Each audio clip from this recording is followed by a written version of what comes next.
Hello! So today is part 2 of our Nerikomi and Agateware tutorials. So last time we made our colour blocks. If you haven't watched the colour blocks one, you need to watch that one first. And then today is the putting it all together and actually making your slabs to then make your work with. These are some I made earlier and I am very pleased with how they've come out. The colours look great. I didn't think the blue would be as dark as it is, but it's really nice. The pink has come out lovely, and salmon, it's wonderful. If you hear a funny noise in the background, it's because people are blowing their noses in the kitchen. I'm very pleased with how they've come out. I even am really pleased with the ones that are made with the offcuts. I mean, they're just lovely. This is the shark jug that I showed you how to make in the decal workshop. The colours have come through wonderful. I'm loving the dribbles, and I think the decals just really add to it. Very pleased with that. I hope you enjoyed today's video. Have a lovely day. Bye. Right, so today you'll need your rolling pin, your knife, your blocks of Nerikomi clay that we have already made, a mould. I'm just using a plate with a piece of cling film over it, and a cloth. This is an old pillowcase. It just helps keep things neat and tidy, but I'll show you how to do that in a second. So let's get started. So I'm cutting up my slices. I'm trying to get them all about the same size. Helps if you use the knife the right way up, really. So I'm just cutting them about 1 centimetre in width. I'm cutting them out. Now you can see there's a couple of air bubbles. I'm not worried about those. I'll worry about them later. When we start to push everything together, it won't really matter. I'm going to time lapse this.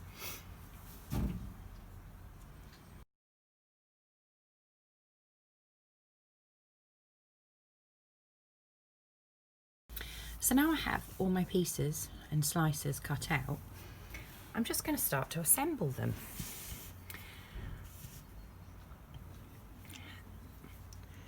So spread them all out so you can see what you've got, and then just sort of have a look at it and have a think, right, what kind of pattern do I want? Don't make sure they're nice and pressed up to each other. And if you want to, you can add a little water to the sides, which I might do, but I'm not going to do until I've thoroughly decided what I'm doing. So I kind of like that. That looks good. And you can push and squidge things to make them go into places. So I like that. That looks good. So just play around with it, okay?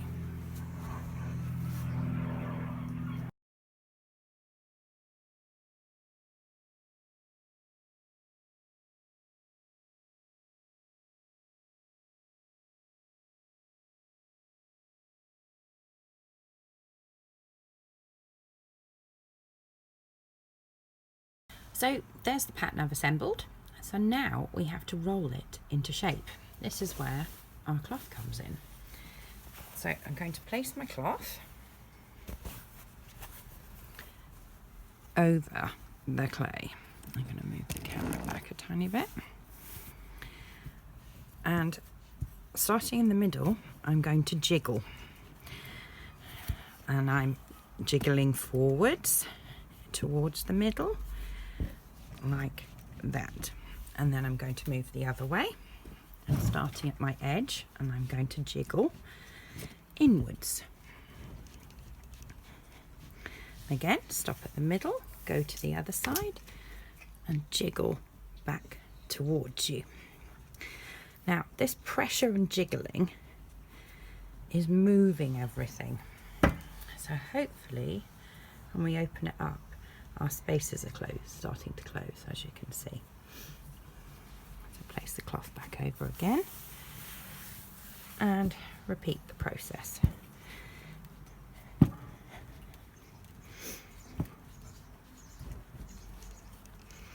You're making all those separate pieces of clay work together as one piece of clay.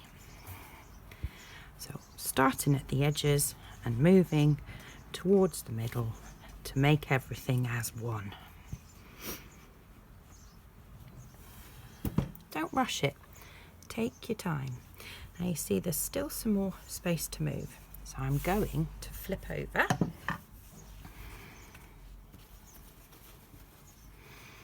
Grab your clay and grab your cloth.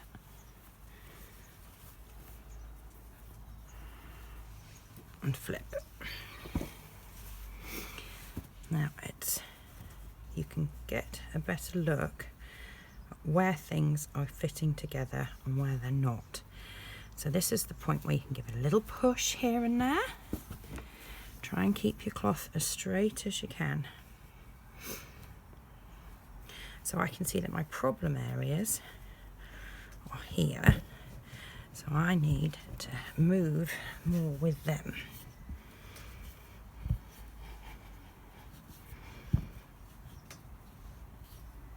And maybe do a little bit of the inside going out.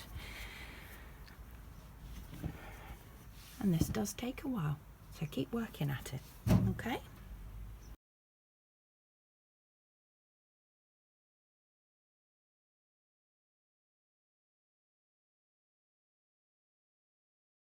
Now to really maximise this piece of clay, I'm going to roll it out onto this slab of plain clay that I've already rolled out. This just means that I can roll the pattern thinner and make it go further. If I was just doing small pieces, it'd be dead easy, but I'm trying to do a big plate. So the best way to do this is to maximise it by giving it a lovely, just look at that, gibbering away, and I've managed to get clay off my rolling pin onto my pattern. How naughty. How naughty. Anyway, there we go. So now I can roll, roll, roll and really maximise this pattern and stretch it really thin.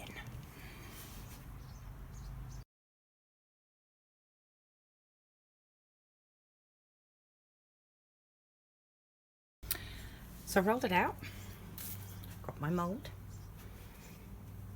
or my former. I'm going to put my name on it, right in the middle. And then I'm going to place my plate on. Now because I've got my extra cloth, I can put my hand underneath and I can flip. Now while it's still there, I can gently press it into the former so that my fingers are not going to get out. Oh, my dog's broken into the shed behind me. He's so naughty. He's so naughty. Get out, Ned. So you can see, I hope you can see, and I'm gently easing it into the shape of the plate. And I can do this with the cloth still on without leaving loads of fingerprints. And then I can peel it back. Now, some of these bits I'm not terribly happy with. So I'm going to get my kidney and I'm going to go over them. This is just going to make sure that it's really nicely into the shape. Good strong joins. Go back over with your finger. It's absolutely fine.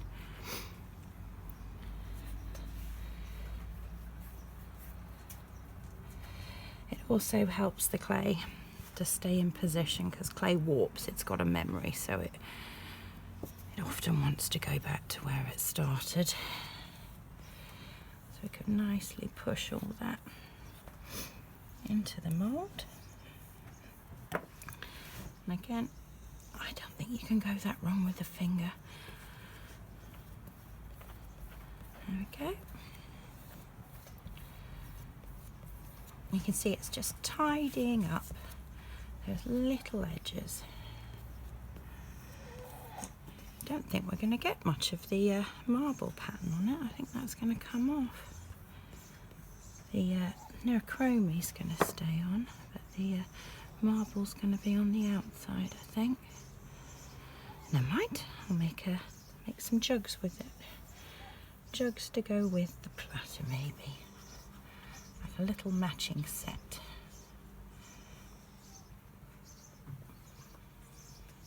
So I'm going to keep doing this for a minute.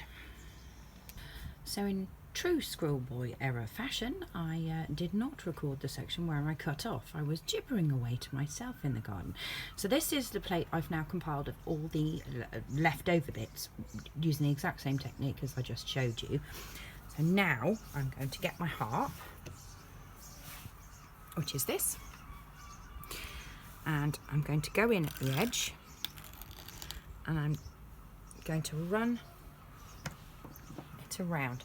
Now if there's any really long bits, chop them off first. It just makes it easier to run the harp around. So get the really big bits off, and again keep them because we can keep reusing until we run out of clay. So I've got my harp and I'm just going to run it around the edge of my former. You hear it tinkling along. I'm sure that's not why it's called a harp, but there we go. And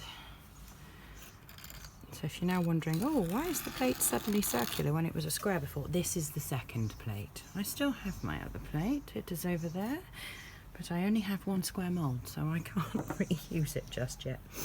And then again, slightly damp finger, and just run it around the edge where you've cut.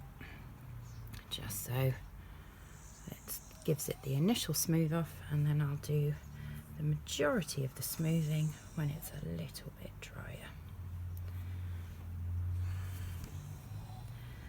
Okay, so I'll come back to you when they have dried out a little bit. Hey, so I hope you enjoyed that. These are the two plates I made in the video, which are now drying out. But I've also kept out one of the glazed ones because these are the exact same colours as these. They're just finished. Isn't the alchemy of the kiln just fascinating? Wonderful. I hope you enjoyed today. Hope you have a nice day yourselves. Speak to you soon.